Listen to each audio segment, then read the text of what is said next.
अस्सलाम वालेकुम रहमतुल्लाहि व बरकातुहू। तो खजूर के बारे में मेरी बात हो रही थी।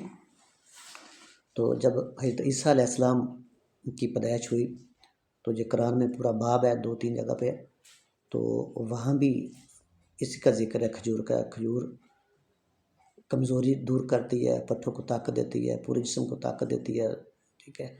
उसके बाद ये दिल का मरीज़ भी खा सकता है, हर तरह का मरीज़ खा सकता है।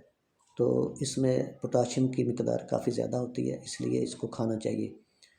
जिस इंसान की खून की नालियों में ब्लॉकेज हो, उसको पता चल जाए उसका यूरिक एसिड बढ़ा हुआ है, उसका खून गाढ़ा है, संघना है, तो खून की रुकावट को ये दूर करती है। उसका तरीका ये है कि खजूर के साथ इसकी गुठली को पीस लें, तो उसको भी इसके साथ देना चाहिए, ठीक है। सुबह निहार मुँह नीम गर्म दूध का कप बना लें, या चाय या कहवा, तो उसके साथ खाए और रात को भी खाए, इंशाल्लाह वो भी फ़ायदा होगा।